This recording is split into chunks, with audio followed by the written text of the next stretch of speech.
آیا کہ حالت حیض میں نبی صلی اللہ علیہ وسلم سے صحیح احادیث سے ثابت ہے اور اس پر پوری امت کا اجماع ہے. اتنی واضح احادیث ہیں بخاری اور مسلم کی اس بارے میں کہ حالت حیض میں آپ بیوی کے قریب جا سکتے ہیں. اور حیا کے خلاف مسئلہ ہے، لیکن اب ایک بات آ گئی تو میں بتا دوں کہ اس کی تفصیل فقہاء نے بیان کی ہے کہ جو ناف سے لے کر گھٹنوں تک جسم پہ کوئی کپڑا ڈال دیا جائے اور پھر باقی زوجین ایک دوسرے سے جو ہے وہ ریلیشن قائم کر سکتے ہیں باقی باڈی کے ذریعے، لیکن یہ کہ جو مکمل جمع ہے وہ حلال نہیں اور وہ سخت گناہ ہے. آگے اللہ نے ارشاد فرمایا فَإِذَا تَطَهَّرْنَا، پس جب وہ مکمل پاک ہو جائیں، فَأْتُوهُنَّ، تو پھر تم ان کے پاس آؤ. اب یہ بھی دیکھیں ان کے پاس آؤ یہ کنایا ہے جمع سے، یہ نہیں کہ آپ کی زوجہ جو ہے وہ جب حیض سے پاک ہوئی ہے تو آپ اب اس کے پاس جا کے چائے پی سکتے ہیں، وہاں بیٹھ کے کھانا کھا سکتے ہیں، یہ مراد نہیں ہے. یہ سب کنایا اور اشارتاً قرآن بات کر رہا ہے. فَأْتُوهُنَّ، تو ان کے پاس آؤ، یعنی مطلب ان سے تم جمع کر سکتے ہو، جمع کرو ان سے، من حیث امرکم اللہ، ایسے جیسے اللہ نے حکم دیا. تو اس سے پتہ چلتا ہے کہ جمع کا ایک ناجائز اور حرام طریقہ بھی ہے اور ایک جائز طریقہ بھی ہے. تو قرآن بتا رہا ہے کہ جائز طریقے سے تم جمع کر سکتے ہو، ناجائز طریقے سے جمع نہیں کر سکتے. وہ جائز اور ناجائز کیا ہے وہ میں انشاءاللہ بتاتا ہوں.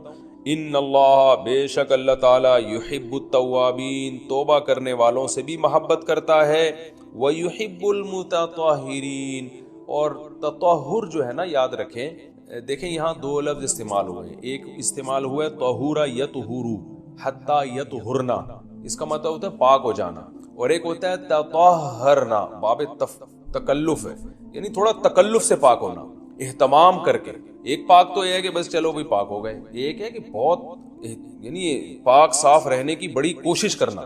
تو جو صفائی پسند لوگ ہوتے ہیں نا، وہ جب تک صفائی کا خبط ان کے اوپر سوار نہیں ہو جاتا اور تکلف نہیں کرتے اس وقت تک پاک صاف وہ رہتے نہیں ہیں. تو اس لیے اللہ تعالیٰ نے تکلف کے ساتھ طہارت کا حکم دیا. تو اسی وجہ سے بہت سے علماء کہتے ہیں کہ اس سے حالت حیض کے بعد غسل کرنا مراد ہے، کہ اگر عورت کے 10 دن سے پہلے حیض آنا ختم ہو جائے تو عورت پر پھر واجب ہو جاتا ہے کہ وہ باقاعدہ غسل کر کے اپنے آپ کو پاک صاف کرے. تو یہی مراد ہے اس سے. اللہ نے فرمایا فَإِذَا تَطَهَّرْنَا، جب وہ مکمل پاک ہو جائیں، فَأْتُوهُنَّ مِنْ حَيْثُ أَمَرَكُمُ اللَّهُ، تو پھر اس طرح آؤ ان کے پاس جیسے اللہ نے حکم دیا. بے شک اللہ تعالیٰ محبت کرتا ہے توابین، توبہ کرنے والوں سے، وَيُحِبُّ الْمُتَطَهِّرِينَ، اور خوب تکلف کے ساتھ پاک صاف رہنے والوں سے. تو توبہ اور تطہر کا تذکرہ کیا.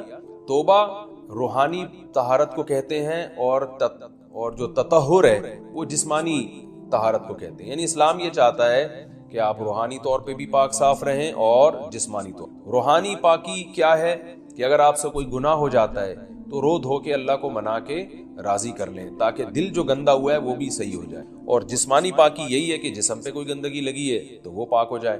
تو اس میں اللہ نے حالت حیض میں عورت کو بھی حکم دیا کہ وہ بھی نہا دھو کے پاک ہو جائے جب حیض سے پاک ہوتی ہے، اور مرد کو بھی حکم دیا کہ حالت حیض میں تم گندگی کی حالت میں جماع مت کرو بیوی کے ساتھ، خون میں لت پت ہو جائے گا انسان، اور یہ گندگی ہے. تو اللہ تعالیٰ پاک صاف رہنے والوں کو پسند کرتے ہیں. تو جو حالت حیض میں بیوی سے جماع کرتا ہے اس کا مطلب وہ پاک صاف آدمی نہیں ہے، وہ گندگی کے وقت میں اس کے قریب جا رہا ہے، تو یہ بھی غلط ہے. اور اگر خدا نخواستہ کسی سے ایسا ہو گیا ہو تو اللہ نے توبہ کا حکم دیا کہ توبہ کر کے اللہ کو مناؤ، کیونکہ روحانی طور پر جو گندگی ہوئی ہے اس سے بھی تمہیں پاک رہنا ضروری ہے. تو اللہ کو اچھے لوگ، پاکیزہ لوگ پسند ہیں. تو حالت حیض کی آیتوں کے بعد اللہ نے یہ اس لیے حکم دیا تاکہ اس عمل کے دوران گندگی میں ملوث نہ ہونا پڑے. اور یہ حکمت بھی اللہ نے بیان کر دی کہ حالت حیض میں جماع سے ہم تمہیں اس لیے منع کر رہے ہیں کہ اللہ کو پاک صاف لوگ پسند ہیں، گندگی میں انوالو ہونے والے، ملوث ہونے والے لوگ اللہ کو پسند نہیں ہیں. میں پھر علمی نکات کے تحت انشاءاللہ اس کی مزید جو ہے وہ ڈیٹیل بیان کروں گا جب علمی نقطے بیان کروں گا. آگے اللہ نے ارشاد فرمایا نساؤکم حرث لکم، تمہاری عورتیں تمہارے لیے بمنزلہ کھیت کے ہیں. حرث عربی میں کھیت کو کہتے ہیں، تو بمنزلہ کھیت کے ہیں. جیسے بیج ڈالا جاتا ہے کھیت میں اور اس سے پیداوار بڑھتی ہے، تو عورت کی جو ایک حیثیت ہے، نیچر نے جو اس کی ایک حیثیت متعین کی ہے، وہ بھی ایک نسل بڑھانے کا ذریعہ ہے، جس میں مرد کا جو اسپم ہے وہ بطور بیج کے ہے اور جو اولاد ہے وہ ایک پیداوار کی. تو اللہ نے یہ یاد رکھیں، اس آیت کو نا بہت سارے غیر مسلموں نے عورت کے خلاف بہت نیگیٹیوٹی پھیلائی ہے کہ دیکھو اسلام عورت کی توہین کرتا ہے، اس کو کھیتی سے تعبیر، تو کچھ لفظ کسی اور زبان میں جب وہ جاتے ہیں نا تو وہ توہین کا معنی دیتے ہیں۔ عربی میں جو حرث کا معنی ہے یہ تعظیم کے لیے ہے، توہین کے لیے نہیں ہے۔ اردو میں جو کھیتی کا معنی ہے وہ توہین کے لیے استعمال ہوتا ہے۔ کھیتی یعنی جو پاؤں میں روندی ڈالنے والی، اور زمین جو ہے نا پاؤں میں گویا روندی، اس کو روندا جا رہا ہے، تو اس لیے اس کا اردو میں بالکل اسی طرح جو لوگ ترجمہ کر دیتے ہیں کہ عورتیں تمہاری کھیتیاں ہیں، تو یہ ترجمہ میرا خیال ہے اس لیے درست نہیں ہے کہ اردو میں اس کا مفہوم ہی چینج ہو جاتا ہے، یعنی گویا ایک عزت کے لیے جو لفظ اللہ نے استعمال کیا وہ ذلت کا ذریعہ بن جاتا ہے۔ تو اس لیے کسی بھی زبان میں جب ہم کسی بھی لفظ کا ترجمہ کرتے ہیں تو اس زبان کے ہمیں محاوروں کو دیکھنا چاہیے کہ اس زبان میں یہ لفظ کس معنی میں استعمال ہو رہا ہے۔ مثال کے طور پر ہو سکتا ہے کتا کا لفظ کسی زبان میں وفاداری کے لیے استعمال ہوتا ہو، کسی کو لوگ ڈاگ کہتے ہوں تو اس کا مقصد ہوتا ہے وفادار انسان ہے، لیکن ہمارے ہاں اردو میں گالی ہے وہ، اور آپ بولیں کہ بھئی وہ فلاں قوم ڈاگ کہتی ہے تو ہم کتا کہیں گے، تو آپ جب اس کا ترجمہ اردو میں کریں گے تو کتے سے نہیں کر سکتے۔ تو اسی طرح یہ عربی کا جو لفظ ہے اس میں بھی یہ چیز غور یعنی ملحوظ رہنی چاہیے۔ تو اس لیے اس کا ترجمہ کیا جائے گا تمہاری عورتیں تمہارے لیے پیداوار بڑھانے کا ذریعہ ہیں، نسل بڑھانے کا ذریعہ ہیں۔ فاتو حرثکم، تم اپنے اس نسل بڑھانے کے ذریعے کے پاس آؤ، انا شئتم جیسے چاہو، وقدموا لانفسکم، اور اپنے نفسوں کے لیے آگے بھیجو، یعنی اولاد کی نیت سے آیا کرو زوجہ کے پاس اور آخرت کے لیے انتظام کرو، یعنی اولاد پیدا کر کے جو تاکہ دنیا اور آخرت میں تمہارے لیے، فیوچر میں تمہارے لیے کام آئے، دنیا بھی داخل ہے آخرت بھی داخل ہے۔ تو یہ آیت کا بھی ایک شان نزول ہے کہ صحابہ کرام تو چونکہ جو خواتین تھیں مکہ میں صدیوں سے وہ لوگ آباد تھے، ان کے سفر خاص طور پہ عورتوں کے سفر بہت ہی کم ہوا کرتے تھے، تو جب ہجرت ہوئی ہے اور جو ہے نا ہجرت کر کے بہت ساری صحابیات مدینہ آئی ہیں، تو مدینہ میں ان کے نکاح دوسری قوموں میں ہوئے، پھر انصار صحابہ سے بھی ہوئے، تو چونکہ تقویٰ تھا ان خواتین میں، للہیت تھی، تو بعض جگہ ایسے واقعات ہوئے کہ میاں بیوی کے جو آپس کا ریلیشن ہوتا ہے، ظاہر ہے وہ ہر قوم میں اور ہر جو ہے نا شخص کا مزاج دوسرے سے مختلف ہوتا ہے، تو بعض مردوں نے اس طرح سے اپنی زوجات کے ساتھ ہم بستری کی کہ ان خواتین کو پھر اشکال ہوا کہ پتہ نہیں اس طرح سے ہم بستری کرنا جائز بھی ہے یا نہیں ہے، تو انہوں نے نبی صلی اللہ علیہ وسلم سے یہ مسئلہ پوچھا کہ یا رسول اللہ ہمارے شوہر ہمارے پاس اس طرح سے آتے ہیں تو کیا یہ جائز ہے یا نہیں، تو ان کے سوال کو بھی مبہم رکھا گیا اور قرآن نے اس کے جواب کو بھی کنایتاً بیان کیا، کیونکہ مسئلہ بظاہر حیا کے خلاف ہے، تو قرآن جب بھی کوئی ایسی بات ہوتی ہے تو اشارتاً کنایتاً اس کا تذکرہ کر دیتا ہے تاکہ مسئلہ بھی واضح ہو جائے، کیونکہ ظاہر ہے اس کی ضرورت تو قیامت تک آنے والے انسانوں کو پڑ سکتی ہے نا، یہ تو ہر میاں بیوی کا اپنا ایک ذاتی مسئلہ ہوتا ہے کہ ہمیں کس طرح سے پرمیشن ہے، کس طرح سے پرمیشن نہیں ہے، تو اللہ تعالیٰ نے بھی اشارتاً ہی اس حکم کو قرآن میں بیان کر دیا۔ قرآن میں اس لیے بیان کیا کہ تاکہ اس میں کوئی اجتہادی اختلاف کی گنجائش نہ رہے، تو اللہ نے قرآن مجید میں بیان کیا، فرمایا نساؤکم حرث لکم، تمہاری جو ازواج ہیں، تمہاری جو بیویاں ہیں، وہ تمہارے لیے بمنزلہ کھیت ہیں۔ کھیت کا مطلب کیا ہوتا ہے؟ پیداوار بڑھانے کا ذریعہ۔ تو اس میں سب سے پہلا مسئلہ تو قرآن نے یہ بیان کر دیا کہ زوجہ سے جو ہم بستری ہے وہ صرف اسی راستے میں جائز ہے جس سے اولاد ہوتی ہے، کیونکہ عورت کو اللہ نے بنایا ہے نسل بڑھانے کے لیے، تو کوئی بھی ایسا ہم بستری کا طریقہ اختیار کرنا جو نسل بڑھانے کا ذریعہ نہ ہو، یعنی وہ نیچرل نہ ہو، تو وہ حرام ہے۔ تو اس میں اللہ نے یہ حکم دے دیا، تو اس سے صاف یعنی حدیث سے بھی پتہ چلتا ہے اور تمام فقہاء کا اجماع بھی ہے اس آیت کی روشنی میں کہ مسئلہ تھوڑا حیا کے خلاف ہے، لیکن میرا خیال ہے بتانا ضروری ہے کہ پچھلے راستے سے عورت سے ہم بستری کرنا بالکل حرام ہے، ناجائز ہے، اور نبی صلی اللہ علیہ وسلم کی اس پہ بہت شدید لعنت ہے، بہت شدید وعید ہے، تو یہ بالکل اللیگل ہے اسلام میں کہ عورت کے پچھلے راستے سے اس سے ہم بستری کی جائے۔ جو لوگ لڑکوں سے بدفعلی کے عادی ہوتے ہیں ان کو یہ ایک چسکا لگ جاتا ہے، تو یہ حرام ہے، ناجائز ہے، کیونکہ اللہ نے بتا دیا کہ یہ تمہارے لیے بمنزلہ کھیت کے ہیں۔ تو اس میں قرآن نے وہ جو سوال تھا نا اس کی طرف اشارتاً جواب دے دیا، اور آگے فرمایا فاتو حرثکم، تم اپنے کھیت کے پاس آؤ، یعنی پیداوار بڑھانے کا جو ذریعہ ہے اس جگہ کی طرف آؤ، انا شئتم جیسے چاہو، یعنی باقی جس طرح سے تم چاہو زوجہ سے ہم بستری کر سکتے ہو، اس میں کوئی خاص طریقہ متعین نہیں ہے، میاں بیوی کا ایک دوسرے سے کوئی پردہ نہیں ہے، ہن لباس لکم وانتم لباس لہن، یہ دونوں ایک دوسرے کے لیے لباس ہیں، تو اس میں طریقہ کار کوئی بھی ہو سکتا ہے، کسی بھی طرح سے کرنا چاہو ایک دوسرے سے لطف اندوز ہو سکتے ہو، لیکن فاتو حرثکم آنا موضع حرث میں ہے، حرث کا مطلب وہ اس جگہ کی طرف آنا ہے جہاں سے نسل بڑھتی ہے، کسی اور راستے کی طرف، اس سے صاف طور پر جو ہے نا وہ جو فاسق فاجر لوگوں کی جو برائی ہے جو لڑکوں سے بدفعلی کے نتیجے میں پیدا ہوتی ہے، اس کا اللہ نے قلع قما کر دیا کہ اس کی اسلام میں بالکل اجازت نہیں ہے۔ باقی طریقہ کار کیا ہوگا یہ تمہارے اوپر، اس کی اللہ نے تمہیں اجازت دی ہے۔ وَقَدِّمُوا لِأَنفُسِكُمْ، اور چونکہ بار بار حرث کا تذکرہ ہو رہا ہے کہ نسل بڑھانے کا، اس لیے اللہ نے فرمایا کہ قدموا لانفسکم، اپنی ذات کے لیے فیوچر میں انتظام کرو۔ پہ کر نہیں سکتا۔ نوح علیہ السلام اپنے بچوں کو بنا سکے تھے؟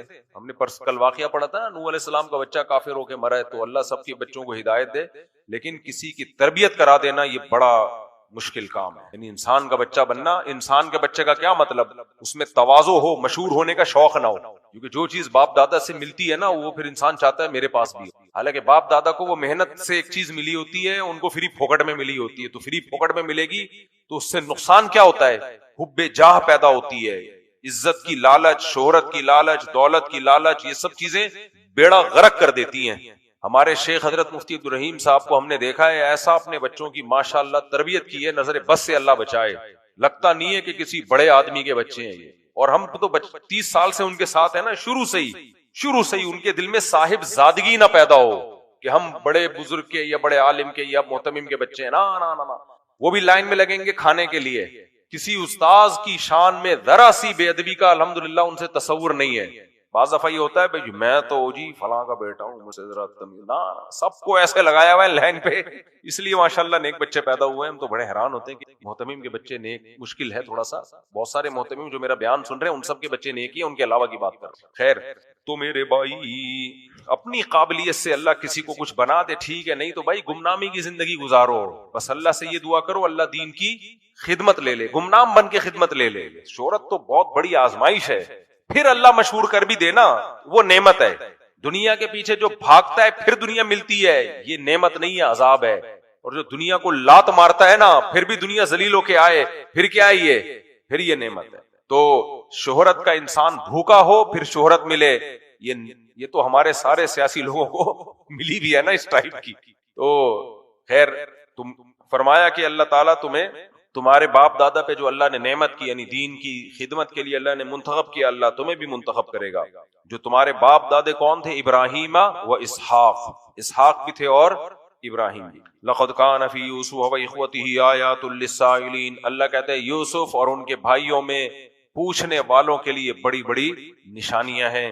اذ قالوا لیوسف واخوہ احب الی ابینا منا، یوسف علیہ السلام کے جو سوتیلے بھائی تھے سب مل کے کہنے لگے یوسف اور ان کے والد، ان کے بھائی جو بنیامین تھے، یہ دونوں ایک ماں سے تھے اور وہ باقی دوسری والدہ سے۔ یعقوب علیہ السلام نے بھی زیادہ شادیاں کی تھیں، آپ کو شرم آئے گی تو پھر دیکھیں گے، اس میں بارے میں غور کریں گے۔ وَنَحْنُ عُصْبَةٌ، حالانکہ ہم مضبوط جماعت ہیں، یعنی ہم 11 بھائی ہیں، لمبے قد کے، باپ کا ہم دست و بازو بن سکتے ہیں، طاقتور ہیں۔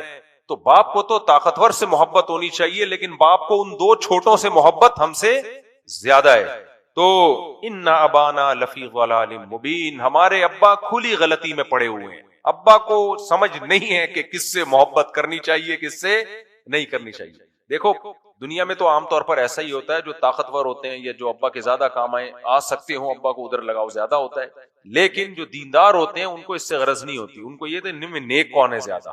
تو یعقوب علیہ السلام دیکھتے تھے کہ نیک کون ہے زیادہ؟ یوسف علیہ السلام۔ کچھ بچے بچپن ہی سے ان میں ایسی خاصیتیں ہوتی ہیں، حسد نہیں، جیلس نہیں، اور چوریاں نہیں، جھوٹ نہیں، اس طرح کی ایسی عادتیں ان کی ہوتی ہیں کہ وہ پتہ چل جاتا ہے یہ کچھ سلیکٹڈ ہے، کچھ خاص ان کے اندر خاصیت ہے۔ تو دیکھو ابا کی فکر کتنی تھی ان کو، بچوں کو یہ فکر کہ ابا جو ہے نا ادھر توجہ ابا کی زیادہ ہے، ہماری طرف توجہ ابا کی کم ہے۔ یہ اس زمانے کی بات ہے جب ابا کی بڑی ویلیو ہوا کرتی تھی گھروں کے اندر۔ بچے کہتے تھے ابا ہم سے محبت کیوں نہیں کر رہے؟ یہ انگریزوں کے نظام کے بالکل الٹ ہے یا نہیں ہے؟ بوڑھے باپ کے بارے میں کہہ رہے ہیں ہماری طرف ہم سے محبت زیادہ کیوں نہیں ہے؟ اس کی ایک بہت بڑی وجہ کثرت اولاد بھی۔ تو انگریز میں اس کا نہیں ہے کہ ابا مجھ سے کہتے ہیں ابا تو اولڈ ہاؤس میں جا، وہاں کیرم بورڈ کھیل، ڈبو کھیل، اسنوکر کھیل، وہاں جا کے ہمارا کھانس کے بڈھے ہمارا ٹائم ضائع مت کر۔ یہ لبرل لوگوں کے باپ کی یہ ویلیو ہے، ابا مر گیا تو پروگرام کینسل نہیں ہو رہے۔ لیکن مذہبی گھرانوں میں باپ سے محبت اتنی کہ ابا ادھر کیوں زیادہ ہے، میری ابا سے پیسے تھوڑی مانگ رہے تھے یہ، بلکہ کہہ رہے تھے نحن عصبہ، ہم ہیں کمانے والے، ہم ہیں طاقتور، ابا کی خدمت ہم زیادہ کر سکتے ہیں۔ لیکن ابا کی محبت کدھر کو ہو رہی ہے؟ ادھر کو۔ تو کہنے لگے اقتلوا یوسف او اطرحوه ارضا، یوسف کو قتل کر دو یا کسی ایسی جگہ پہ ڈال آؤ جا کے، یخلو لکم وجہ ابیکم، تمہارے ابا کی توجہ صرف تمہاری طرف ہو۔ دیکھو پیسے نہیں چاہیے ان کو، پیسے تو یہ دے رہے ہیں نا، نحن عصبہ کا مطلب ہم مضبوط طاقتور لوگ ہیں، اکنومیکلی بھی اور جسمانی لحاظ سے بھی۔ تو اگر ابا سے ایسی محبت ہو تو اس کا مطلب ہے کہ دیندار گھرانہ ہے، اور اگر ابا سے محبت صرف یہی ہے کہ وراثت مل جائے، میرے پاس بہت کیس آ رہے ہیں آج کل، ابا وراثت میرا حصہ، میں نے کہا چماٹ لگاؤ سالے ایسی اولاد کو۔ 3-4 دن پہلے ایک صاحب آئے، کسی کو پتہ نہیں چلے گا، راز فاش نہیں ہو رہا، میرے بیٹے مجھ سے وراثت مانگ رہے ہیں، کہہ رہے ہیں ہمارا حصہ دو، کروڑ پتی آدمی ہے۔ میں نے کہا تم نے ایسے بچے پالے ہوئے کیوں ہیں، چماٹ کیوں نہیں مارتے ان کو، ٹھڈے مار مار کے نکالو، بولو دفعہ ہو یہاں سے، کمبخت میں زندہ ہوں اور بول رہے ہمارا حصہ دو۔ ان کا حصہ کہاں سے آ گیا؟ ایسی نالائق اولاد کو ٹھڈے مار کے نکالنا چاہیے۔ حصہ کوئی نہیں ہوتا، باپ کی زندگی سب باپ کا ہے۔ حدیث میں آتا ہے انت ومالک لابیک، تو بھی تیرا مال بھی کس کا ہے؟ تیرے باپ کا ہے۔ تو میں نے کہا آپ بولو کہ میں نے ساری زندگی کمایا، اب میں بوڑھا ہو گیا ہوں، بغیر تو اب تم کما کے کھلاؤ مجھے۔ وہ تو اللہ نے مرنے کے بعد ضائع ہونے سے بچانے کے لیے بول دیا کہ چلو اولاد میں جائے گا، یہ تو کسی اور کو نہ جائے۔ باپ کی خواہش بھی ہوتی ہے کہ اولاد میں جائے، تو ایسے ایسے مارکیٹ میں نالائق اولادیں آئی ہوئی ہیں۔ خیر، وَتَكُونُوا مِن بَعْدِهِ قَوْمًا صَالِحِينَ، کہتے ہیں تو ہم یوسف کو کہیں ڈال کے آ جائیں یا قتل کر دیں، اور پھر ابا تھوڑے دن میں ابا بھول جائیں گے، اور ابا ساری توجہ کسے دیں گے؟ ہمیں دیں گے، محبت بھی ہم سے کریں گے۔ اب سوال پیدا ہوتا ہے جرم تو یہ بہت بڑا ہے، بھائی کو قتل کر دینا یا دور زمین میں ڈال دینا، تو کہنے لگے اس کا حل ہے نا، وَتَكُونُوا مِن بَعْدِهِ قَوْمًا صَالِحِينَ، توبہ کر لیں گے، اللہ گناہ کیا کر دے گا۔ ہمارے حضرت فرمایا کرتے تھے، مولوی جو ہے نا بڑا ہوشیار ہوتا ہے، ایک عام آدمی بیچارہ ڈر رہا ہوتا ہے کہ یار گناہ کروں گا اللہ کا عذاب نہ آ جائے، جو دیندار نا جس نے قرآن و سنت سنا ہوا ہوتا ہے، مولانا یا عام لوگ، اس کو شیطان برغلاتا ہے کر لے، بعد میں کیا کر لینا؟ توبہ کر لینا۔ تو گناہ کی نیت سے توبہ کرنا ایسا ہے جیسے کوئی کہ میں اپنے آپ کے زخم لگا دیتا ہوں، کیونکہ علاج ہو جاتا ہے۔ بے وقوفی ہے بھائی، کوئی بیمار تھوڑی کرتا ہے اپنے آپ کو اس نیت سے کہ علاج ہو جائے گا۔ تو انہوں نے کہا بعد میں توبہ کر لینا۔ قال قائل منہم، ایک سمجھدار تھا، اس نے کہا بھائی ہم نے یہ گناہ کرنا ہی ہے تو ہلکا والا کیوں نہ کر لیں، قتل کرنا تو کیا ہے، زیادہ بڑی بات ہے۔ قال قائل منہم لا تقتلوا یوسف والقوه فی غیابۃ الجب، دیکھو یوسف کو قتل مت کرو، یہ کر لو کسی اندھے کنویں میں ڈال کے آ جاؤ، ایک ایسا کنواں جہاں سے مسافر گزرتے ہیں، یلتقطہ بعض السیارہ، کچھ مسافر جب وہاں سے گزریں گے تو وہ کنویں میں دیکھیں گے بچہ پڑا ہوا ہے، اٹھا کے لے جائیں گے، موت بھی واقع نہیں ہوگی اور بچے کی زندگی بھی بچ جائے گی۔ ان کنتم فاعلین، اگر تم نے کچھ کرنا ہے۔ قالوا یا ابانا ما لک لا تأمنا علی یوسف، پھر آئے ابا کے پاس سب مل کے، ابو آپ کو کیا ہو گیا، آپ یوسف کے بارے میں ہم پہ ٹرسٹ نہیں کرتے، ہم پہ اعتماد نہیں کرتے، وَإِنَّا لَهُ لَنَاصِحُونَ، اور بے شک ہم اس کے خیر خواہ ہیں، ایسی تاکیدوں کے ساتھ، ننصحو نہیں کہ خیر خواہی کریں گے، لَنَاصِحُونَ ہم ہیں ہی اس کے خیر خواہ۔ ارسلہ معنا غدن، آپ ہمارے ساتھ ان کو کل بھیج دیجئے، یرتع ویلعب، کچھ کھا پی لے گا اور کچھ کھیل لے گا، یعنی جنگل میں تفریح کے لیے ہم جا رہے ہیں۔ وَإِنَّا لَهُ لَحَافِظُونَ، اور ہم اس کی حفاظت کرنے والے ہیں، جنگل میں اسے کچھ بھی نہیں ہوگا، جنگل کے درختوں سے کچھ کھا لے گا، کچھ دوڑ لے گا، کچھ کھیل لے گا، ہمارے ساتھ تھوڑی سی انٹرٹینمنٹ کی تفریح ہو جائے گی۔ قال انی لیحزننی ان تذهبوا به، یعقوب علیہ السلام نے کہا مجھے یہ بات غم زدہ کرتی ہے کہ تم اس کو لے کے جاؤ گے، واخاف ان یاکلہ الذئب، کہیں بھیڑیا نہ کھا جائے اس کو۔ جنگلوں میں پہلے بہت بھیڑیے ہوا کرتے تھے، اب بھی ہوتے ہیں لیکن بہت کم رہ گئے۔ یہ نہیں یوسف علیہ السلام نے کہا کہ جنگل میں جا رہے ہو تفریح کرنے کے لیے، ٹائم ویسٹنگ ہے، حرام ہے، تو بھائی یہ جائز تفریحات ہی ہیں، جنگل میں جاؤ۔ میں افریقہ کے جنگل میں گیا ہوں نا، کچھ لوگوں نے لکھا ہوتا ہے مولویوں کو کیا کر رہے ہیں، تو تفریح جائز ہے، لیکن اس طرح کی تفریحات کوئی کھیلے گا اور کچھ جنگل سے کھانے کا مزہ بھی اپنا ہی ہے۔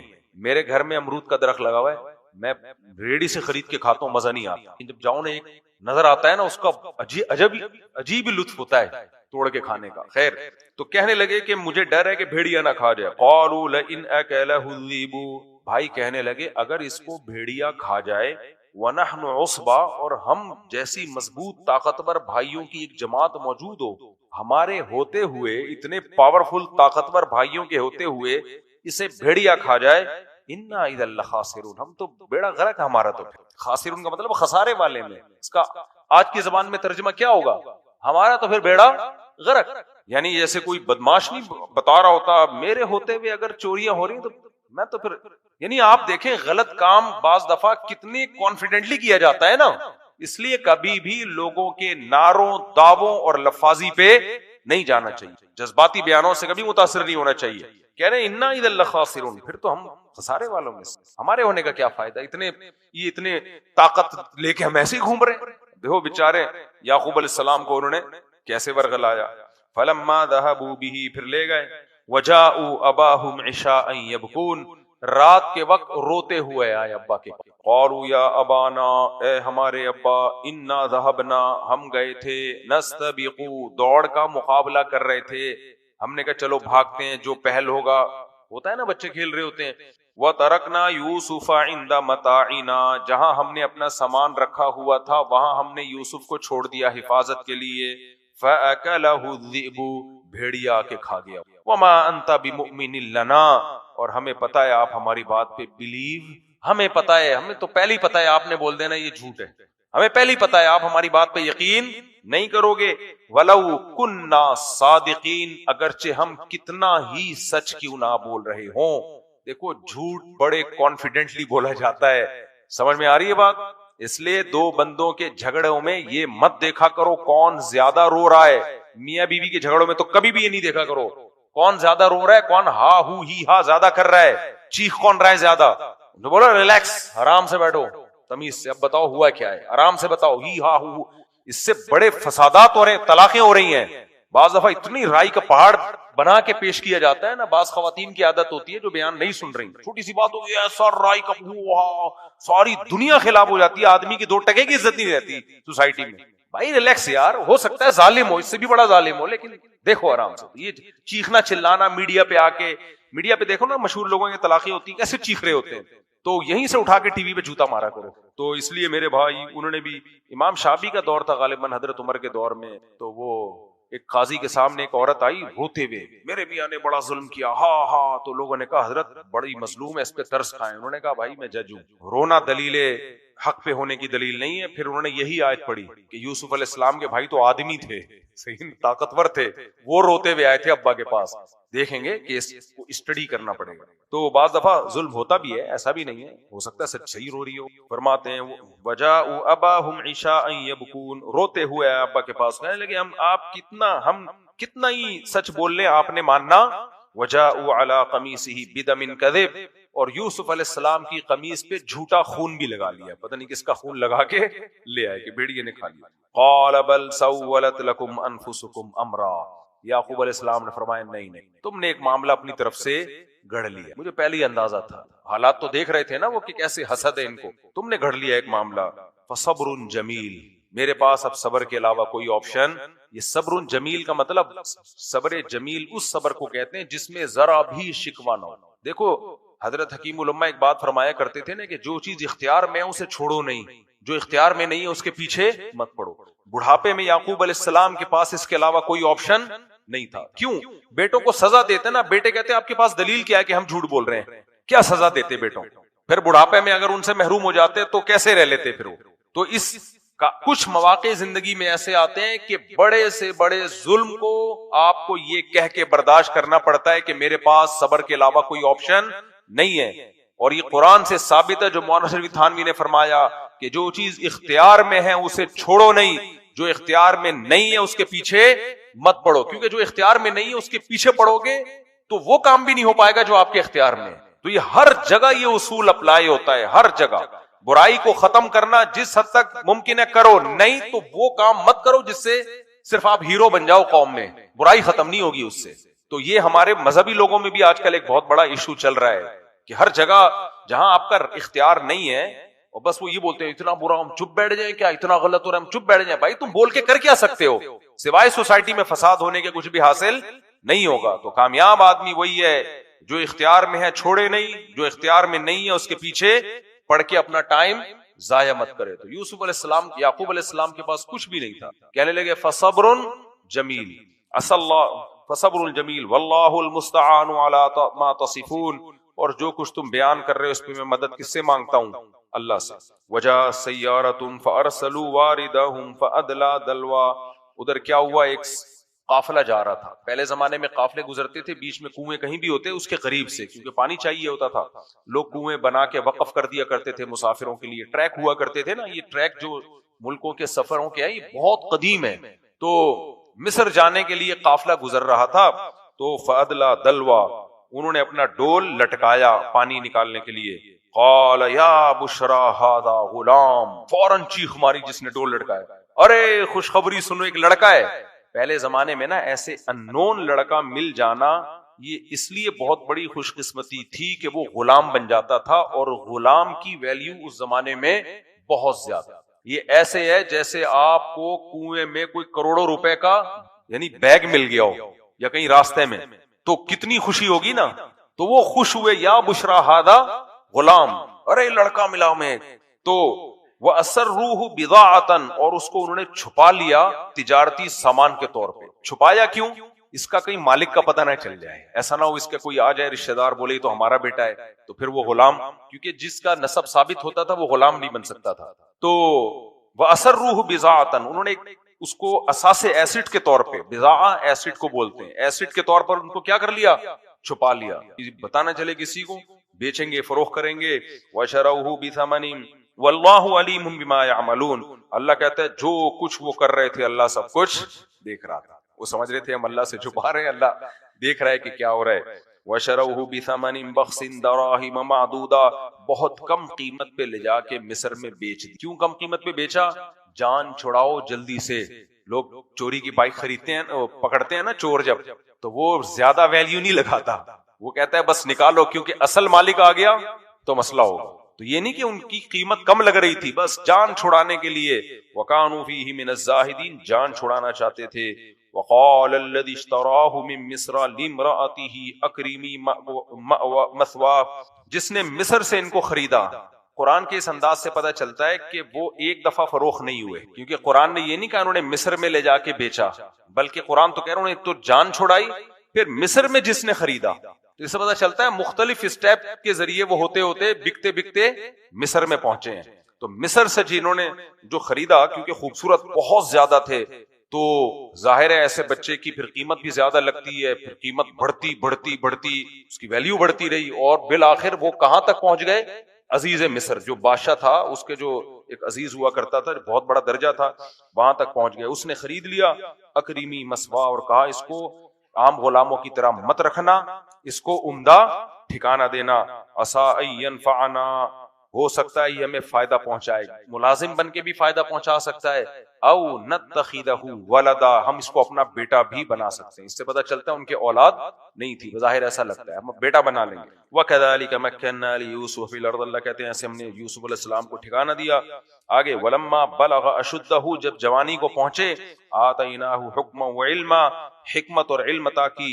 وَرَابَطَتْهُ الَّتِي هُوَ فِي بَيْتِهَا عَن نَفْسِهِ, خوبصورت بہت زیادہ تھے. حدیث میں آتا ہے, بخاری مسلم کی حدیث, کہ نبی صلی اللہ علیہ وسلم نے معراج کی رات حضرت یوسف علیہ السلام کو دیکھا, تو آپ نے فرمایا کہ پوری کائنات میں جتنا حسن تقسیم ہوا ہے نا, آدھا اکیلا یوسف علیہ السلام کو ملا, یہ باقی آدھا ہے جو کروڑوں انسانوں میں ڈیوائیڈ ہوا ہے, جس میں کیسے کیسے خوبصورت لوگ دنیا میں وجود میں آئے, جو سمجھتے ہیں ہم سے زیادہ خوبصورت دنیا میں کوئی ہے ہی نہیں. تو اکیلے آدھا حسن کس کو ملا تھا, یوسف علیہ السلام کو. تو وہ جو عزیز مصر تھا, اس کی بیوی شاہی محل میں تھی, وہ بھی ظاہر ہے کوئی خوبصورت عورت ہوگی, کیونکہ یہ جو اتنے اونچے لیول پہ جو لوگ ہوتے ہیں یہ شادی خوبصورت خاندانوں میں ہی کرتے ہیں. تو وہ عاشق ہو گئی. وراودته التي هو في بيتها عن نفسه وغلقت الابواب, دروازے بند کر کے ان کو برائی کی دعوت دینے لگی. قال معاذ اللہ, یوسف علیہ السلام نے کہا اللہ کی پناہ. حالانکہ پیغمبروں میں طاقت کئی گنا زیادہ ہوتی ہے. حدیث میں آتا ہے نبی صلی اللہ علیہ وسلم میں 40 مردوں کے برابر طاقت تھی. آپ صلی اللہ علیہ وسلم, صحیح بخاری کی حدیث ہے, ایک رات میں اپنی تمام ازواج کے پاس بعض دفعہ چلے جایا کرتے. آج کسی میں اتنی طاقت ہے؟ ناممکن. اور آپ کی خوراک کیا تھی؟ فاقے. آج کے نوجوانوں کی جو حالت ہے, وہ کبھی خوشبو لگا کے اکیلے میں آؤ تو میں بتاؤں گا آج کل مارکیٹ میں چل کیا رہا ہے. تو اس کے کیا کیا اسباب ہیں, بہت سارے اسباب ہیں. تو پیغمبروں میں قوت اور طاقت بہت زیادہ ہوتی ہے. تو اجنبی جگہ ہے, وہاں اس نے برائی کی دعوت دی, دروازے بند کیے. قال معاذ اللہ، کہنے لگی اللہ کی پناہ، انہ ربی احسن مثوایا، اس عورت کے شوہر کی طرف اشارہ کیا کہ وہ میرا مربی ہے، اس نے مجھے اچھا ٹھکانہ دیا۔ بعض لوگوں نے اس کا ترجمہ اللہ سے بھی کیا ہے، میں بھی یہی پہلے ترجمہ کرتا تھا کہ اللہ، لیکن راجح تفسیر یہی ہے کہ حوالہ کس کا دے رہے ہیں؟ شوہر کا۔ اب یہاں سوال پیدا ہوتا ہے، زنا سے بچنے کے لیے اس کے شوہر کا حوالہ دیا، اللہ کا حوالہ کیوں نہیں دیا کہ اللہ نے زنا کو حرام قرار دیا؟ اس لیے دیا کہ اللہ کا حکم تو یوسف علیہ السلام مانتے تھے نا، وہ مسلمان تھوڑی تھی۔ جب کسی کو کسی چیز سے روکا جاتا ہے نا تو اس کے لیے دلیل ان اصولوں کے مطابق دی جاتی ہے جس کو سامنے والا بھی دلیل مانتا ہو۔ مثال کے طور پر کسی گورے کی اللہ نہ کرے بیوی سے آپ کی سیٹنگ ہو گئی، اللہ نہ کرے، اور آپ پکڑے گئے، تو گورا آپ سے کہہ رہے ہو تمہیں میرے گھر میں نے تجھے مہمان ٹھہرایا تھا اور تو یہاں میری بیگم سے دوستی لگا رہے، تو آپ یہ نہیں کہیں گے، آپ کو وہ آپ کے مذہب کا حوالہ دے گا کہ یہ تمہارے مذہب میں کیا ہے؟ حرام ہے۔ اور اللہ نہ کرے آپ کے گھر میں خدا نہ خواستہ کوئی ایسا ہو گیا تو آپ اس کو اس کے کلچر کا حوالہ دو گے کہ یار یہ تو تمہارے کلچر میں بھی برا ہے کسی بیوی سے تعلقات قائم رکھنا۔ تو جو کلچر کو مانتا ہے اس کو حوالہ کس کا دیا جاتا ہے؟ ریفرنس کلچر کا۔ جو خدا کو مانتا ہے اس کو ریفرنس کس کا دیا جاتا ہے؟ خدا کا۔ تو یوسف علیہ الصلوۃ والسلام کے ساتھ جب اس کی بیوی نے بدکاری کی کوشش کی ہے تو یوسف علیہ السلام نے حوالہ کس کا دیا کہ یہ تو تمہارے یہاں بھی ٹھیک نہیں ہے کہ تمہارے شوہر نے مجھے اتنا اچھا ٹھکانہ دیا، گھر میں رکھا، اور میں اسی کے ساتھ بے وفائی کر لوں۔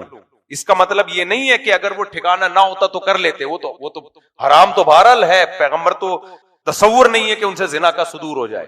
تو اس سے پتہ چلتا ہے آستین کا سانپ بننا کتنا برا عمل ہے۔ آج ایسے بے غیرت لوگ موجود ہیں جو آستین کے سانپ بنتے ہیں۔ تو اللہ تعالیٰ فرماتے ہیں انہو لا یفلح الظالمون، دیکھو ظالم کبھی بھی کامیاب نہیں ہوتے۔ وَلَقَدْ هَمَّتْ بِهِ وَهَمَّ بِهَا، اللہ تعالیٰ کہتے ہیں یوسف علیہ السلام کے دل میں بھی خواہش پیدا ہوئی، اور عزیز مصر کی بیوی جس کو زلیخا کہا گیا ہے، قرآن و سنت میں اس کا نام زلیخا ثابت نہیں ہے، پچھلی آسمانی کتابوں میں ہے، تو نہ اس کو ہم زلیخا کہنے میں کوئی حرج نہیں ہے، کیونکہ حدیث میں آتا ہے پچھلی آسمانی کتابوں کی جو روایات ہے ان کو بیان کر سکتے ہو جب تک کہ ہمارے ہاں اس کی مخالفت نہ ہو۔ تو جو زلیخا نے کیا کہا، اس نے، قرآن کہتا ہے اس کے دل میں جیسے خواہش تھی تو یہ خواہش یوسف علیہ السلام کے دل میں بھی پیدا ہوئی۔ کیوں پیدا ہوئی؟ اس لیے کہ یہ بشریت کا تقاضا ہے۔ جب بھی کوئی عورت مرد کو دعوت دے گی، یا کسی عورت کوئی حسین عورت ہوگی اور جوان مرد ہوگا، تو اس مرد کا اس کی طرف طبیعت کا مائل ہونا یہ فطری چیز ہے، یہ گناہ نہیں ہے۔ اس تقاضے پر عمل کرنا کیا ہے؟ بولو، گناہ ہے۔ وجہ اس کی یہ ہے کہ اگر طبیعت مائل ہو ہی نہیں پھر گناہ سے بچنے کا ثواب نہیں ملتا۔ زنا سے بچنے کا ثواب اسی کو ملتا ہے جس کو زنا کا دل چاہتا ہو، ہیجڑوں کو زنا سے بچنے کا ثواب بولو نہیں ملتا۔ یہ جو آج کل کے نوجوان کہتے ہیں نا بد نظری کا دل بہت چاہتا ہے، اور دل بہت چاہتا ہے، دیکھیں لڑکیوں کو، فوش فلموں کو دیکھیں، یہ دیکھیں، بھائی دل چاہنا تو صحت کی علامت ہے۔ شادی ہوگی تو اگر یہ دل چاہ ہی نہیں رہا ہوتا تو پھر وہاں بھی نہیں چاہے گا۔ یہ چاہنا تو مردانگی کی علامت ہے، صحت کی علامت ہے، لیکن اس چاہت پر عمل کرنا، اس کے تقاضے پر عمل کرنا، تو جہاں اللہ نے اجازت دی ہے وہاں عمل کیا جائے گا، جہاں اجازت نہیں دی وہاں کیا ہے؟ حرام ہے، ناجائز ہے۔ تو اس لیے قرآن نے یہ کلیئر کر دیا کہ ان کے دل میں خواہش پیدا ہوئی ہے، لیکن انہوں نے کیا کہا؟ لولا ارآ برہان ربی، اپنے رب کی برہان پر انہوں نے غور کیا۔ اللہ تعالیٰ نے جو ان پر احسانات کیے ہیں، اللہ تعالیٰ نے جو ان کو ٹھکانہ دیا، ان احسانات پہ غور کیا کہ چاہت کے باوجود اس گناہ کے قریب نہیں جانا، اور اپنے آپ کو جتنا بچا سکتے ہو بچاؤ۔ واستبق الباب، دروازے کی طرف بھاگے تاکہ کسی طرح نکلیں دروازے سے۔ وقدت قمیصہ من دبر، اس نے آپ کی چادر جو کرتا تھا پیچھے سے پکڑا کھینچنے کے لیے، وہ پھٹ گیا۔ وَأَلْفَ يَا سَيِّدَهَا لَدَى الْبَابِ، جیسی دروازہ کھلا تو سامنے اس کا آقا کھڑا ہوا ہے۔ کس کا آقا؟ زلیخا کا آقا۔ اللہ میاں نے شوہر کو کیا کہا ہے؟ آقا۔ ایک دفعہ انجینئر علی مرزا نے میرے اوپر طنز کیا تھا، میں نے کہا تھا کہ عورت کو چاہیے کہ احترام کا تقاضا یہ ہے کہ اپنے شوہر کا نام نہ لے۔ نام لینا بھی جائز ہے، صحابہ سے ثابت ہے، لیکن بعض خاندانوں میں نام لینے کا رواج نہیں ہے، تو یہ اچھا رواج ہے اس کے احترام کی۔ شریعت چاہتی ہے شوہر کا احترام کیا جائے، باقی احترام کا طریقہ ہر کلچر میں کیا ہوگا؟ مختلف، اور خاص طور پہ اس سوسائٹی میں جہاں شوہر میں اور جمشید میں کوئی فرق ہی نہیں رہا، اس میں تو احترام سکھایا جائے گا نا۔ تو پھر بعد میں نے روایتیں نکالی، بعض صحابہ سے بھی ثابت ہے کہ ان کی ازواج اپنے شوہر کو سید کہا کرتی تھی، آقا۔ لیکن میں نے وہ کلپ بنا کے ڈالا نہیں کہ پھر وہ آنکڑا شروع ہو جائے گا نا وہاں سے یہاں سے وہاں سے، میں نے کہا چھوڑ دو. لیکن قرآن سے بھی کیا پتہ چلتا ہے کہ زلیخا کے شوہر کو قرآن نے زلیخا کا کیا کہا؟ بولو سید. اس لیے اگر عورت اپنے شوہر کو سرتاج آقا کہہ دے کوئی قیامت نہیں آ جائے گی. تھوڑی سی بیچارے کی عزت ہو جائے گی جس کے لیے وہ جب سے شادی ہوئی ہے ترس رہا. ہاں اس میں مبالغہ نہ ہو، اس میں کیا نہ ہو؟ مبالغہ نہ ہو. تو وہ ایک خاتون کے شوہر کا نام، مبالغہ کی کیا مطلب؟ شوہر کا نام تھا رحمت اللہ، تو اس کو کسی نے بتا دیا شوہر کا نام نہیں لینا، شوہر کا نام نہیں لینا. تو جب نماز پڑھتی نا، السلام علیکم منع کے ابا، السلام علیکم منع کے ابا، اس کے ابا کا نام رحمت اللہ تھا، تو اتنا یہ زیادتی. تو وَأَلْفَ يَا سَيِّدَهَا لَدَى الْبَابِ، اپنے آقا کو کہاں پایا؟ دروازے کے سامنے. وہ دیکھ رہا ہے یہ کیا ہو رہا ہے، واٹس گوئنگ آن، یہ کیا ہو رہا ہے. اب قالت ما جزاء من اراد باهلك سوء، یوسف علیہ السلام تو ابھی خاموش ہیں کہ ذرا مقدمہ چلے گا تو میں اپنی صفائی پیش کروں گا. لیکن وہ فوراً بول پڑی، وہ جو تھی نا زلیخا، وہ فوراً بول پڑی کہ ما جزاء من اراد باهلك سوء، آقا آپ مجھے صرف یہ بتا دیجیے کہ آپ کی بیوی کی طرف کوئی دست درازی کرے، اس کی عزت پہ ڈاکہ ڈالنے کی کوشش کرے، سزا بتائیے کہ کیا ہوگا. یہ میں قرآن کا ترجمہ کر رہا ہوں، آپ کانفیڈنس چیک کر رہے ہو. یہ آج بھی سوسائٹی میں ہوتا ہے، اور خدا کی قسم لوگ اسی طرح بے وقوف بنتے ہیں. لوگ دیکھ رہے ہوتے ہیں کون کانفیڈنٹلی بات کر رہا ہے، بس دلائل ولائل گئے ایک طرف. تو مجرم چاہے مرد ہو یا عورت، وہ اسی طرح چلاک ہوتے ہیں. جب پڑتی ہے نا تو وہ زیادہ اچھل رہا ہوتا ہے جس نے جنازے پہ جو زیادہ رو رہا ہوتا ہے نا، مجھے شک ہوتا ہے اسی نے نہ مارا ہو. کیونکہ 2-3 کیس ایسے آ چکے ہیں کہ قاتل کا جس پہ شبہ تھا نا، وہی بہت لپٹ لپٹ کے رو رہا تھا. تو اس لیے میں نہیں کہہ رہا جو رو رہا اس کو گولی سے مار دیں، لیکن یہ ہوتا ہے سیاسی لیڈروں میں تو بہت ہوتا ہے، بہت اچھل اچھل کے ہاں ہاں ہاں، تو سمجھ لو کہ مروانے والا کون ہے. اس لیے دلائل کو دیکھا کرو، جذبات کو مت دیکھا کرو. دلائل کے بعد پھر جذبات سے بھی متاثر ہو، انسان کو اللہ نے بنایا جذباتی. تو جب جیسی دیکھا سردار سامنے کھڑا ہوا ہے، قالت ما جزاء من اراد باهلك سوءا، آپ مجھے یہ بتاؤ آپ کی بیوی کے ساتھ کوئی برائی کا ارادہ کرے، سزا بتاؤ خالد. یعنی اس طرف آنے ہی نہیں دے رہی کہ پہلے اس کی تحقیق ہو کہ کون صحیح. یہ بھی نہیں کہہ رہی میں صحیح ہوں یہ غلط ہے، نہ آپ سزا بتاؤ خالد، سزا بتاؤ کہ کیا ہوں. قالت تو الا ان يسجن او عذاب علیم، آپ نہیں بتا رہے میں بتا دیتی. پھر سزا بتائی، یا تو ان کو جیل میں ڈال دو یا دردناک عذاب دو، کوئی اور کوڑے لگا کے یا کسی بھی طریقے سے. یہ سجیشن تو میری طرف سے ہے، باقی پھر آپ بھی مشورہ دے سکتے ہو اس بارے میں. کوئی آپ کے ذہن میں کوئی سزا ہو تو مجھے بتا دیں آپ. قال ہی راودتنی، جب وہ چپ ہوئی ہے نا یہ ساری تقریر جھاڑ کے، پھر یوسف علیہ السلام نے کہا ہی راودتنی عن نفسی، اس نے مجھے ورغلانے کی کوشش کی ہے، میں اس کی طرف کیوں. یہ پوزیشن اپنی واضح کر رہے ہیں کہ ایسا نہ ہو کہ تم مجھ سے بدگمان ہو کہ تم نے مجھے یہاں غلاموں والی زندگی نہیں دی. اس نے اچھا ٹھکانہ دیا تھا، جو مصر کا عزیز مصر تھا نا، اس نے غلاموں کی طرح نہیں رکھا تھا. تم یہ نہ سمجھو کہ تم نے مجھے اتنا اچھا ٹھکانہ دیا اور میں نے تمہارے ہی گھر میں خیانت کی کوشش کی. اس لیے میں یہ بیان کر رہا ہوں تمہارے سامنے کہ ہی راودتنی عن نفسی، اس نے مجھے ورغلانے کی کوشش کی ہے. وشہد شاہد من اہلی، اب جھگڑا کھڑا ہو گیا. ایسی خبریں پھیلتی ہیں تو اور بھی لوگ آ جاتے ہیں، ہاں بھائی شور شرابہ ہو رہا ہے، کیا ہوا بھائی کیا ہوا. تو اب سب پریشان، بھائی یہ غلطی کون کر رہا تھا. کنفیوژن تو ہو گئی نا. ایک طرف وہ یوسف علیہ السلام کی سیرت کو دیکھ رہا ہے عزیز مصر کی، یار یہ تو بڑے پاک دامن ہیں، ان سے لگتا نہیں کہ یہ ایسا کریں گے. لیکن دوسری طرف ایسے الزامات اکثر مردوں پہ ہی لگتے ہیں. تو انہی کے خاندان میں قرآن کہتا ہے ایک عقل مند نے بولا کہ دیکھ لو بھائی ان کا، اس نے پہلے کرتا دیکھ لیا ہوگا کہ پیچھے سے پھٹا ہوا ہے. تو وہ بڑا ذہین تھا، اس نے یہ نہیں کہا کرتا چونکہ پیچھے سے پھٹا ہوا ہے اس کا مطلب یہ آگے آگے بھاگ رہے تھے وہ پیچھے تھی. اس نے یہ نہیں کہا، وہ بھی بہت ذہین تھا. اس نے کہا کہ بعض دفعہ یہ اس طرح سے شو کرنا پڑتا ہے کہ میں نیوٹرل ہوں، میں کسی کی سائیڈ نہیں لے رہا، میں ایک معیار بتاؤں گا حق اور باطل کا، اس معیار پہ رکھ لو، یہ صحیح، اس معیار پہ اس کا جھوٹا ہونا ثابت ہو جائے تو یہ جھوٹا، اس کا سچا ہونا ثابت ہو جائے تو یہ سچا.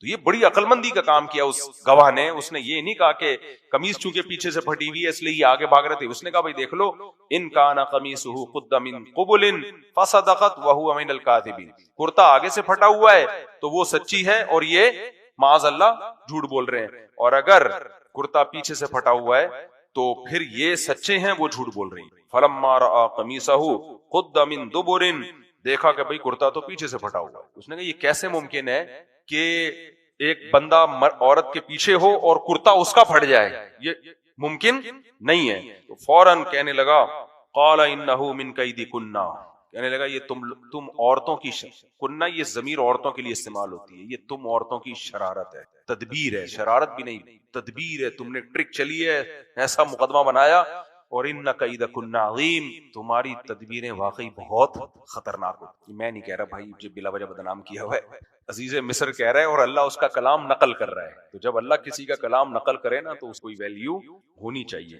یوسف عارض عن ھذا. اب مسئلہ بادشاہ کے ساتھ یہ ہوتا ہے کہ مشہور لوگوں کے جب اسکینڈل بنتے ہیں نا تو بدنام بہرحال وہی ہوتے ہیں، یہ ہمیشہ سے ہوتا ہے. اس نے کہا یار اب میں سزا دوں گا تو مصیبت میں آؤں گا، بیوی کو سزا دوں گا تو پتہ چل جائے گا لوگوں کو کہ میری بیوی کا ٹاکرا کس معاذ اللہ یعنی چکر کس سے چلانے کی کوشش کر رہی ہے، وہ گھر کے. مشہور تو یہی تھا کہ وہ غلام ہے نا، وہ تو اس نے اچھا ٹھکانہ دیا ہوا تھا. تو لوگوں کی کیا میری عزت رہے گی کہ میری بیوی گھر کے غلام پہ عاشق. اور اگر میں یوسف علیہ السلام کو سزا دیتا ہوں، ان پہ الزام ڈال دوں تو بے گناہ کو سزا، پھر بھی بدنامی تو ہوگی نا، کچھ نہ کچھ بات تو پھیل جائے گی نا کہ یہ ہوا کیسے بھائی، تمہارا روب نہیں ہے وغیرہ وغیرہ. تو اس لیے اس نے عقل مندی کا کام کی. آج کل یہ عقل مندی بھی لوگوں میں ہے نہیں، بعض چیزیں دبانا بہتر ہوتا ہے، اس کو اچھالنے میں اپنا ہی پیٹ ننگا ہو جاتا ہے انسان کا. تو اس نے کہا جو اس میں غیرت میں آ جاتے ہیں نا زیادہ ہو کر کے وہ بڑا غرق کر دیتے ہیں. تو اس نے کہا یوسف اعرض عن ھذا، یوسف اگنور، کیا کرو، اعرض اعراض کہتے ہیں اگنور کرنا، اگنور کرو یار. واستغفری لذنبک، تو بھی توبہ استغفار کر لے، کیونکہ وہ خدا کو تو مانتے تھے، مشرک تھے لیکن خدا کا تصور تو تھا نا.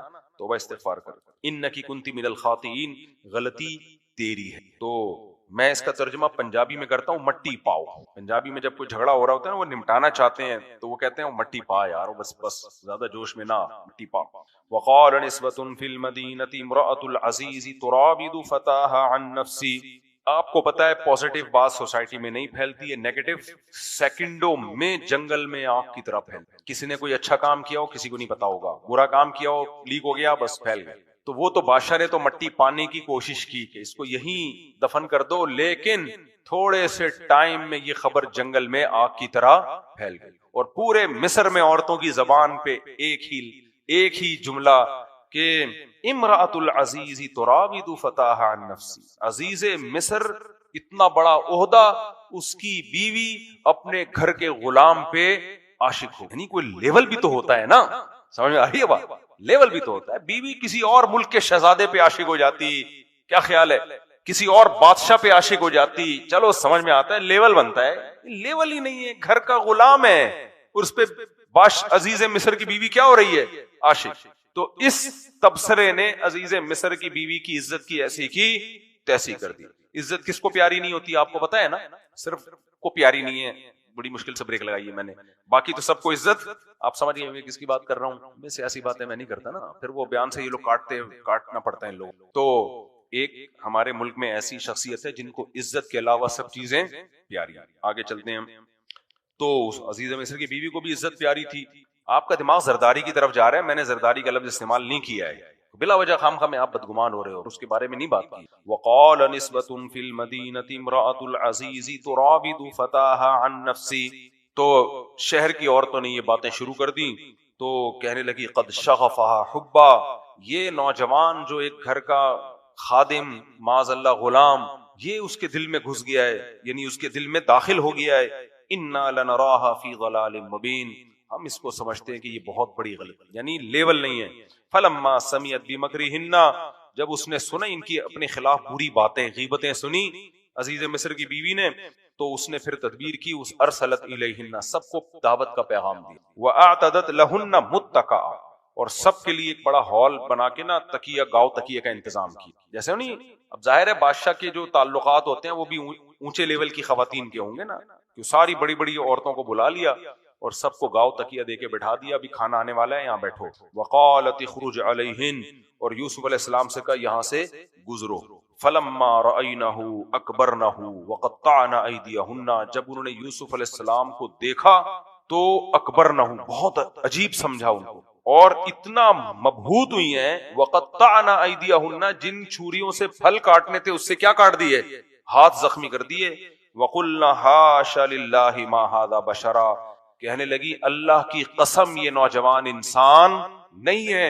ان ھذا الا ملک کریم، کوئی معزز فرشتہ ہے جو آسمان سے نازل ہوا. انسانوں کی شکلیں ایسی خوبصورت نہیں ہو سکتی. قالت فوراً زلیخا نے بولی فذالکن الذی لمتننی فی. عربی میں ذالکا ہوتا ہے ہاتھ سے اشارہ, فذالکن اشارہ کیا, یہی ہے وہ.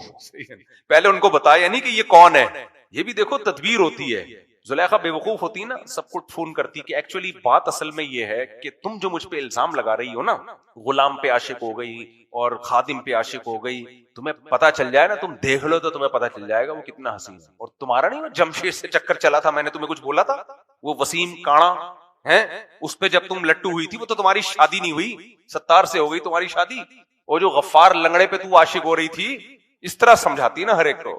تو جو ظاہر ہے اونچے لیول کے لوگ ہوتے ہیں ان کی مینٹالٹی بھی کیا ہوتی ہے کہ ایسے نہیں ایک دم جذباتی, ایک ماحول بناؤ. پھر یہ بھی نہیں کہ ان کو دعوت دے کے بلایا اور کہا کہ میں کنفیوژن دور کرنے کے لیے تمہیں بلا رہی ہوں. نہیں بھائی, دعوت ہے, کھانا ہے, تو کھانے پہ سبھی آتے ہیں. جب بادشاہوں کے گھروں سے کھانا ہو تو کون نہیں جائے گا. تو اور پھر یہ بھی نہیں کہ اب میں وہ لے کر آ رہی ہوں تمہارے سامنے جس پہ میں عاشق تھی تو ان کو دیکھ کے تم فیصلہ کرنا. نا نا نا نا نا نا, یہ سب حرکتیں ان لوگوں کی ہوتی ہیں جن کے لیول سوچنے کے کیا ہوتے ہیں, کم. تو کہا کہ گزرو یہاں سے. جب انہوں نے دیکھا نا, خود پہلے تعریف کریں پھر بولوں کہ یہ وہی ہے, پہلے ان کی زبان سے تعریف کرواؤ. تو جیسے یوسف علیہ السلام گزرے, انہوں نے اپنے ہاتھوں کو کاٹ ڈالا اور کہنے لگی حاش للہ, اللہ کی قسم, ما ھذا بشرا, یہ انسان نہیں ہے, ان ھذا الا ملک کریم, کوئی فرشتہ ہے جو آسمان سے زمین پہ اتر گیا ہے. جب ان کی یہ چیخیں نکلی ہیں نا, اس وقت کا ذالک, یہی ہے وہ. آپ دیکھ رہے ہیں مینٹالٹی زلیخا کی. مجھے ذہین لوگ بہت پسند ہے, پتہ نہیں کیوں. ذہین آدمی بہت کام کر سکتا ہے, اور جو بیوقوف آ جائے نا میرے پاس, کوئی خدمت کے لیے بیوقوف آ جائے نا, کتنا ہی مخلص ہو, میرا دل چاہتا ہے اس کو چترول لگاؤ, جس کو کمبخت کو سمجھ میں ہی نہیں آ رہا کہ تیرے سے کام کیا لینا ہے. عجیب عجیب قسم کے دنیا میں لوگ پائے جاتے ہیں. کسی بیوقوف کو آپ رکھ لو نا, ایسا بیڑا غرق کرے گا نا وہ آپ کا. کسی بھی کام کے لیے رکھ لو بیوقوف کو, 100 دفعہ چیزیں سمجھاتے رہو, پھر بھی الٹا کر رہا ہوگا جا کے. یہ جو مشہور ہے نا مثال کہ بیوقوف دوست سے عقل مند دشمن بہتر ہے, یہ بالکل درست ہے. اس لیے بیوقوفوں اور احمقوں سے دوستی نہ لگایا کرو, یہ بیڑا غرق کر دیتے ہیں آدمی, اس کو سمجھ میں نہیں آتی چیزیں. تو خیر کچھ واقعات ہیں, کبھی بیوقوفوں کے سناؤں گا انشاءاللہ, اس سے پتہ چلے گا بیوقوف بہت بڑی فلم ہوتی ہے. اچھا, بیوقوف میں سب سے بڑا فالٹ پتہ کیا ہوتا ہے, وہ اپنے آپ کو سمجھتا سب سے عقل مند ہے, یہ بڑا فالٹ ہوتا ہے. تو کہنے لگے کیسا ماحول بنایا اس نے, فذالک الذی لمتننی فی, یہ ہے وہ جس کے بارے میں تم مجھے ملامت کر رہی تھی. اور اب بدنام تو ہو ہی گئی تھی نا. وَلَقَدْ رَاوَدتُّهُ عَن نَفْسِهِ, ہاں میں نے اس کو ورغلانے کی, اس کا قصور نہیں ہے, قصور میرا ہے, لیکن فاستعصم, یہ بچ گیا. وَلَئِن لَّمْ يَفْعَلْ مَا آمُرُهُ, اگر جس بات کا میں اس کو حکم دے رہی ہوں اس نے وہ کام نہیں کیا, معاذ اللہ نقل کفر, تو لَيُسْجَنَنَّ, یہ جیل کی کوٹری میں جائے گا. وَلَيَكُونَ مِنَ الصَّاغِرِينَ, اور اس کو جو ہمارے ہاں ایک مقام ملا ہوا ہے اس کا مقام کم ہو جائے. یوسف علیہ السلام کو بڑی عزت کے ساتھ رکھا ہوا تھا, تو یہ عزت نہیں رہے گی اس کی. اب کتنا دیکھو یوسف علیہ السلام پہ دباؤ ہوگا نا, کیا خیال ہے کہ جوان ہیں, دل میں خواہش بھی ہے, گناہ کی نہیں, لیکن ایک جو فطری رغبت ہوتی ہے عورت کی طرف وہ بھی ہے, اور نہ کرنے کی صورت میں دباؤ کتنا کہ جیل جائیں گے, اور جو پروٹوکول ملا ہوا ہے وہ سارا کا سارا چھن جائے گا. تو ایسے موقع پہ اہل اللہ کس سے مدد مانگتے ہیں, اللہ سے. اپنے اوپر اعتماد نہیں کرتے کہ نہیں جی میں تو بچوں گا, میں تو بڑا نیک ہوں, نہ انہوں نے دعا مانگی. قال رب السجن احب الی مما يدعوننی الی, اے میرے رب جیل کی کوٹری مجھے اس برائی سے زیادہ محبوب ہے جس برائی کی طرف مجھے یہ دعوت دے رہی ہیں. وَإِلَّا تَصْرِفْ عَنِّي كَيْدَهُنَّ, اے اللہ اگر ان کی تدبیروں کو تو نے مجھ سے دور نہ کیا. قیدہن کا مطلب وہ سب عورتیں مل گئی تھی اس کے ساتھ, زلیخا کے ساتھ, اگر تو نے ان کی تدبیروں کو مجھ سے دور نہ کیا, اصبو الیہن, میں بشر ہوں, انسان ہوں, ان کی طرف مائل ہو جاؤں گا. وَأَكُمْ مِنَ الْجَاهِلِينَ, اور میں بھی